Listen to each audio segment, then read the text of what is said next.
পরিষদের সভাপতি ডাক্তার বৌরাম হোসেন, উপস্থিত আমার বিভিন্ন সংগঠনের সহকর্মীবৃন্দ, গণমাধ্যমের ভাইয়ের বোনেরা এবং উপস্থিত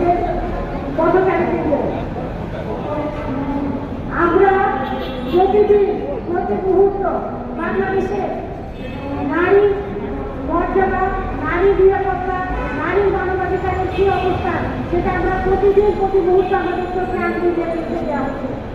আজকের ঘটনা তো কালকের ঘটনা, কালকের ঘটনা তো পরশু দিনের ঘটনা, আজকে কুমিল্লায় তো কালকে, ঢাকায় তো পরশু দিন ভোলা, এটা তো প্রতিদিন আমরা এই ঘটনাটা দেখতে পাচ্ছি। মুরাদনগরে যে ঘটনাটা ঘটেছে সেই ঘটনায় বাংলাদেশের একজন নারী কতভাবে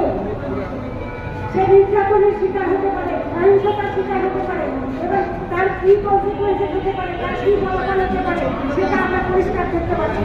আমরা দেখতে পাচ্ছি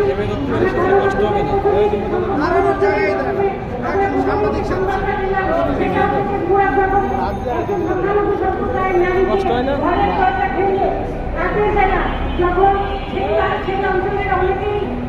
একটা উৎসব, একটা ধর্মীয় উৎসব, তারা অনেকেই সেখানে গিয়েছিলেন, সেরকম একটা সমাজ তার ঘর ভেঙে তাকে দর্শকের অভিযোগ করেছে নারী নিজে, এবং পরবর্তীতে আমরা দেখেছি যে শুধু তাই নয়, যে তাকে শারীরিক নির্যাতন সহ তাকে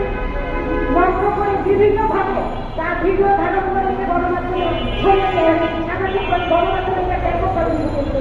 এবং তারপর করে আমরা দেখলাম যে আমরা অত্যন্ত বিস্ময়, দুঃখ এবং ক্ষোভের সামনে লক্ষ্য করলাম ঘটনার ভয়াবহতা এবং এই যে নারীর মর্যাদা, নারীর নিরাপত্তা, নারীর মানবাধিকার লঙ্ঘন, সেই ঘটনাকে সামনে এটা চলে আসলো কি এটা রাজনৈতিক একটা মহাসে পরিণত হতো, যে সেখানে অপরাধী কোন রাজনৈতিক দল এবং সেই অভিযোগে বিভিন্ন বর্তমানে বিভিন্ন রাজনৈতিক দল তাদের মতামত ছড়িয়ে পড়ল। এখানে আমরা দেখলাম যে নারীর প্রতি সংগঠিত অপরাধ, সেই অপরাধের ঘটনাটা পিছিয়ে পড়ল এবং প্রশাসনকেও আমরা দেখলাম যে সেইভাবে কিন্তু তারা কাজ করছে এবং আমরা গণমাধ্যম আমরা দেখেছি এবং জাতীয় যে গণমাধ্যম সেখানে আমরা বিভিন্ন রিপোর্টে দেখতে পেয়েছি যে সেখানে সেই নারী, সেই তার যে অভিযোগ, সেই অভিযোগ থেকে তিনি তার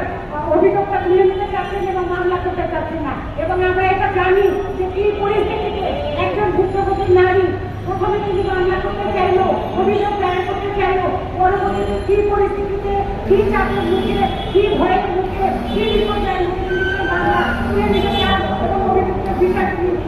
চান না। এটা আমরা দেখতে পাবো। এটা আমাদের আবার আমাদের স্মরণ করে দিল এই বাংলাদেশের নারীরা যারা নির্যাতনের শিকার, যারা